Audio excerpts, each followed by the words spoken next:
सुबह ठीक 10 बजे शहर के सबसे बड़े 5 स्टार होटल की तरफ एक बुजुर्ग साधारण आदमी धीरे धीरे चल रहा था। उसने साधारण कपड़े पहने हुए थे और उसका नाम राम प्रसाद था। उसके एक हाथ में एक पुराना सा बैग था। जैसे ही वह होटल के गेट पर पहुंचा, वैसे ही गार्ड के माथे पर बल पड़ गए। गार्ड आगे आया और रास्ता रोकते हुए बोला, बाबा आप यहाँ कहाँ आ गए? यहाँ आपका क्या काम है? राम प्रसाद ने हल्की सी मुस्कान के साथ कहा, बेटा यहाँ मेरे बेटे की बुकिंग है, उसी के बारे में पूछने आया हूं। यह सुनकर गार्ड ने हंसते हुए अपने साथी से कहा, अरे देखो बाबा कह रहे हैं कि इनकी यहाँ बुकिंग है। फिर गार्ड ने राम प्रसाद से कहा, बाबा देखिए आपसे जरूर कोई गलती हो गई है, शायद किसी ने आपको गलत पता दे दिया है। यह होटल बहुत ही लग्जरी है, यहाँ बड़े बड़े बाबू लोग आते हैं, कोई आम आदमी यहाँ खर्च उठा ही नहीं सकता। इसी बीच होटल की रिसेप्शन पर बैठी नेहा शर्मा ने यह सारी बात सुन ली। उसने राम प्रसाद को सिर से पैर तक देखा और उसके होंठों पर हल्की सी मुस्कान आ गई। लेकिन वह मुस्कान इज्जत की नहीं बल्कि ताना और अनदेखी की थी। नेहा ने कहा, बाबा मुझे नहीं लगता कि आपकी कोई बुकिंग इस होटल में होगी। यह होटल बहुत महंगा है, शायद आप गलत जगह आ गए हैं। राम प्रसाद ने उतनी ही शांति से कहा, बेटी एक बार जांच तो कर लो, शायद मेरी बुकिंग यहीं हो।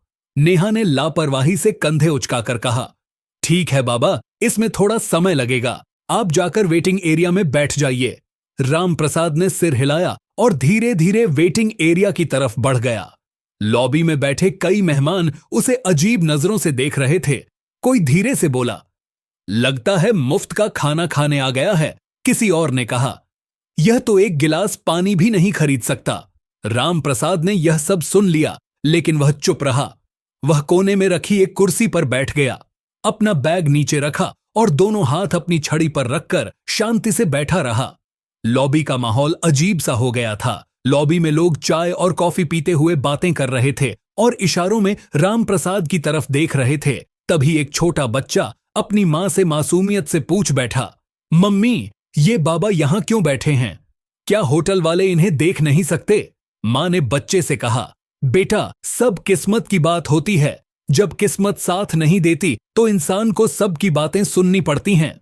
इसी बीच नेहा वहां से फिर गुजरी और अपने साथ काम करने वाले स्टाफ से बोली, मुझे नहीं पता मैनेजर सर क्या सोचते हैं, ऐसे लोगों को यहां बैठने देना भी एक रिस्क है, होटल की इमेज खराब हो रही है। साथी हंसते हुए बोला, कोई बात नहीं, थोड़ी देर बाद खुद ही उठकर चला जाएगा।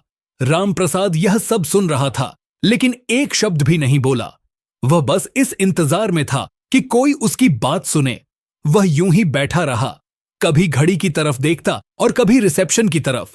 उसे उम्मीद थी कि कोई आएगा और कहेगा, हां बाबा आपकी बुकिंग यहीं है, लेकिन ऐसा कुछ नहीं हुआ।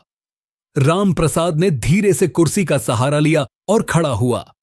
उसने रिसेप्शन की तरफ देखकर कहा, बेटी अगर तुम बिजी हो तो अपने मैनेजर को बुला दो, मुझे उनसे एक जरूरी बात करनी है।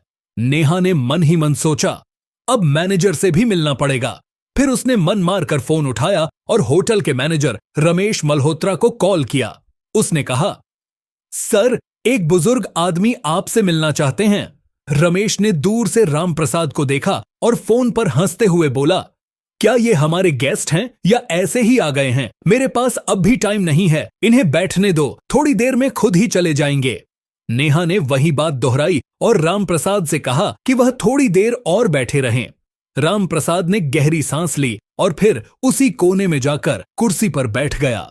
सबकी नजरें जैसे उसके कंधों पर बोझ बनकर थीं, लेकिन उसकी आंखों में अब भी सब्र था। जैसे सच को छुपाया जा सकता है पर रोका नहीं जा सकता। राम प्रसाद अब भी लॉबी में बैठा था और हर पल उसके लिए पहाड़ जैसा भारी हो रहा था। तभी रिसेप्शनिस्ट नेहा शर्मा फिर उसके पास आई और रूखे स्वर में बोली, बाबा आपको थोड़ा और इंतजार करना पड़ेगा, मैनेजर सर अभी बिजी हैं। राम प्रसाद मुस्कुराया और सिर हिलाकर बोला, ठीक है बेटी, मैं इंतजार कर लूंगा। उसी समय hotel manager Ramesh Malhotra cabin में बैठे एक विदेशी क्लाइंट से फोन पर बात कर रहे थे। उसके चेहरे पर घमंड साफ दिखाई दे रहा था। फोन रखते ही नेहा ने फिर कॉल किया और कहा, सर वो बुजुर्ग आदमी अभी भी लॉबी में बैठे हैं, एक बार उनसे मिल लीजिए। रमेश हंसते हुए बोला, बैठा रहने दो, थोड़ी देर में थक कर खुद ही चला जाएगा। रमेश ने गुस्से में कहा कि ऐसे बेकार लोगों के लिए उसके पास कोई समय नहीं है। तभी एक छोटा सा कर्मचारी वहां आया जिसका नाम अमित कुमार था और वह होटल का बेल बॉय था। उसने राम प्रसाद को देखा। लॉबी में लोग उनका मजाक बना रहे थे, लेकिन अमित की आंखों में उनके लिए इज्जत थी। वह धीरे से पास आया और बोला, बाबा, आप कब से यहां बैठे हैं? क्या किसी ने आपकी मदद नहीं की? राम प्रसाद मुस्कुराए और बोले, बेटा, मैं मैनेजर से मिलना चाहता हूं, लेकिन लगता है वह बहुत बिजी हैं। अमित का चेहरा सख्त हो गया। उसने कहा, बाबा, चिंता मत कीजिए, मैं अभी उनसे बात करता हूं। राम प्रसाद ने सिर हिलाकर कहा, बहुत धन्यवाद बेटा, भगवान तुम्हें खुश रखे। अमित तेज कदमों से मैनेजर के केबिन की तरफ गया। दरवाजे पर पहुंचते ही उसने खटखटाया और अंदर चला गया। रमेश मल्होत्रा ने इशारे से पूछा, क्या बात है? अमित ने आदर से कहा, सर, लॉबी में एक बुजुर्ग आदमी बैठे हैं, आपसे मिलना चाहते हैं। रमेश ने त्योरी चढ़ाकर ठंडी आवाज में कहा, अमित, तुम्हें कितनी बार कहा है कि ऐसे बेकार लोगों से दूर रहा करो। वह कोई गेस्ट नहीं है, शायद भटक कर आ गया है। अमित ने धीरे से कहा, लेकिन सर, उन्होंने कहा है कि उन्हें आपसे जरूरी बात करनी है। रमेश हंस पड़ा और बोला, जरूरी बात? तुम्हें पता भी है यहां कितने बड़े काम होते हैं, करोड़ों का बिजनेस चलता है, और तुम मुझे ऐसे बाबा के बारे में बता रहे हो। अमित चुप रहा, लेकिन उसके मन में बहुत दुख था। वह सोच रहा था कि ओहदे पर बैठकर कोई इंसानियत कैसे भूल सकता है। रमेश ने सख्त आवाज में कहा, अमित, अपना काम करो, यही तुम्हारा काम है। अमित सिर झुकाकर बाहर आ गया। लॉबी में लौटते ही उसने राम प्रसाद की तरफ देखा। उनकी आंखों में अब भी सब्र था। अमित उनके पास बैठा और बोला, बाबा, मैंने कोशिश की, लेकिन मैनेजर सर मिलना नहीं चाहते। राम प्रसाद मुस्कुराए। उन्होंने अमित के कंधे पर हाथ रखा और बोले, कोई बात नहीं बेटा, तुमने कोशिश की, मेरे लिए वही बहुत है। अमित की आंखों में आंसू आ गए। उसे लगने लगा कि यह बूढ़ा आदमी कोई साधारण इंसान नहीं है। उसकी सादगी में एक अलग ही ताकत छुपी हुई थी। अब लॉबी का माहौल और भी भारी हो गया था। लोगों के ताने और हंसी, राम प्रसाद की चुप्पी और अमित की बेचैनी मिलकर एक अजीब सा दृश्य बना रहे थे। राम प्रसाद अब भी उसी कुर्सी पर बैठे थे। उन्होंने धीरे से अपनी आंखें बंद कीं और मन ही मन सोचा कि सब्र ही असली ताकत है। लेकिन अब सच सामने आने का समय आ गया था। होटल की घड़ी ने 12:30 बजाए और राम प्रसाद अब और चुपचाप नहीं बैठ पाए। उन्होंने धीरे से अपनी छड़ी उठाई, बैग को कंधे पर डाला और रिसेप्शन की तरफ बढ़ गए।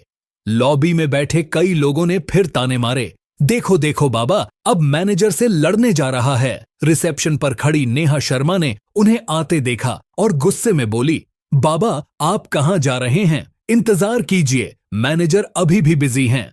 राम प्रसाद ने उसकी तरफ देखा और बहुत ही शांति से कहा, बेटी, मैं बहुत देर से इंतजार कर रहा हूं, अब मैं खुद उनसे बात करूंगा। इतना कहकर राम प्रसाद सीधे मैनेजर रमेश मल्होत्रा के केबिन की तरफ बढ़ गए। पूरी लॉबी में सन्नाटा छा गया। सबकी नजरें उसी तरफ टिक गईं।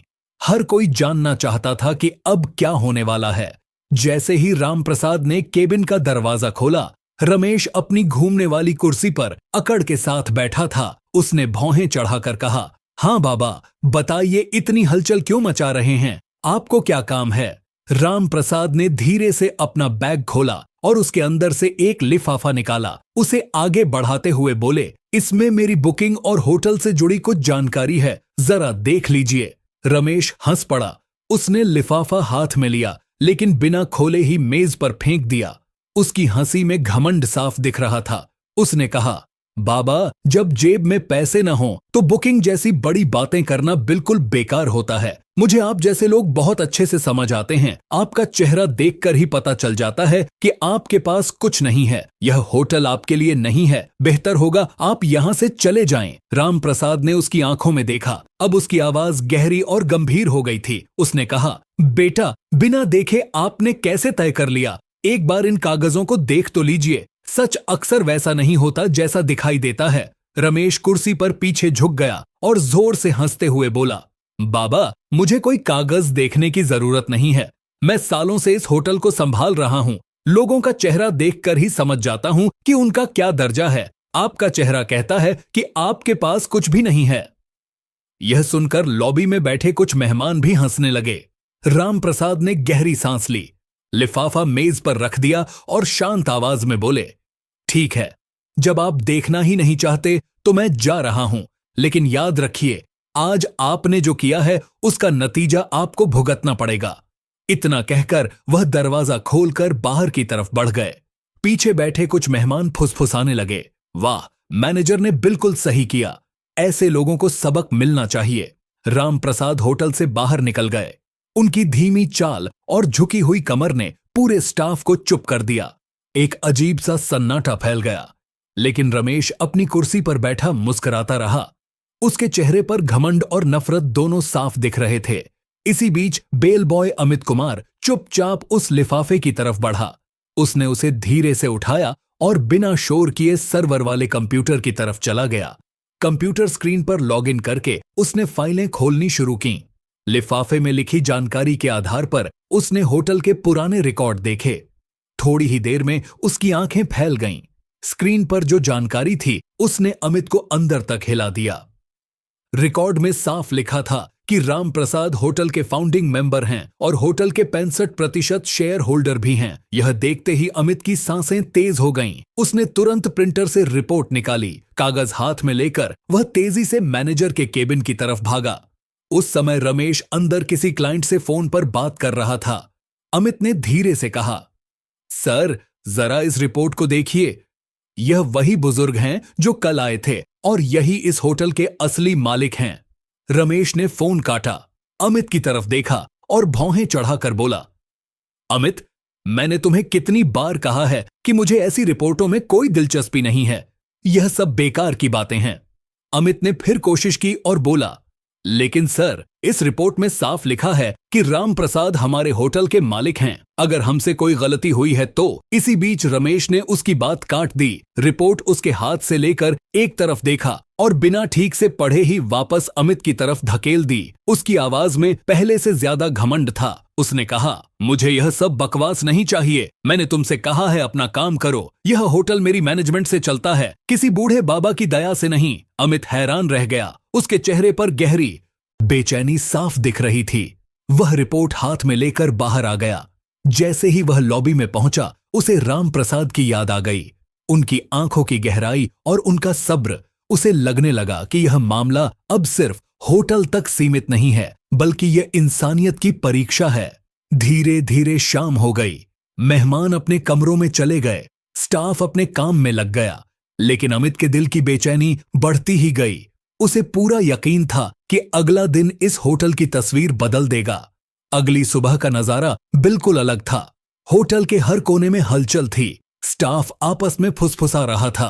कोई कह रहा था कि शायद कल आए बाबा कोई बहुत बड़े आदमी हैं। दूसरा बोल रहा था कि उसने सुना है कि वही होटल के मालिक और शेयर होल्डर हैं। यह बात धीरे धीरे पूरे होटल में फैल गई, लेकिन फिर भी कुछ लोग इस पर यकीन नहीं कर पा रहे थे। सबके मन में यही सवाल था कि क्या वह साधारण सा बूढ़ा आदमी इतना बड़ा लग्जरी होटल का मालिक हो सकता है। तभी होटल के मेन गेट से वही साधारण कपड़ों में बुजुर्ग राम प्रसाद अंदर आए, लेकिन इस बार वह अकेले नहीं थे। उनके साथ सूट पहना एक अधिकारी था। हाथों में काले दस्ताने थे और एक रंगीन ब्रीफकेस था। एक पल में सबकी नजरें उसी दिशा में टिक गईं। गार्ड, रिसेप्शनिस्ट और वेटर सब चुप हो गए। जिसे कल सबने नजरअंदाज किया था, वही इंसान आज होटल में किसी बादशाह की तरह दाखिल हो रहा था। राम प्रसाद ने सीधे इशारा किया और कहा कि मैनेजर को बुलाओ। अब उसकी आवाज में नरमी नहीं, बल्कि हुक्म की सख्ती थी। थोड़ी ही देर में रमेश मल्होत्रा बाहर आया। उसके चेहरे पर हल्की घबराहट थी, लेकिन घमंड अब भी बाकी था। उसने आधी मुस्कान के साथ कहा, बताइए बाबा, क्या बात है? आज फिर से आप यहां आ गए हैं? राम प्रसाद ने उसकी आंखों में देखते हुए ठंडी आवाज में कहा। रमेश मल्होत्रा, मैंने कल ही तुम्हें तुम्हारे कामों के अंजाम के बारे में बताया था। आज वही दिन आ गया है।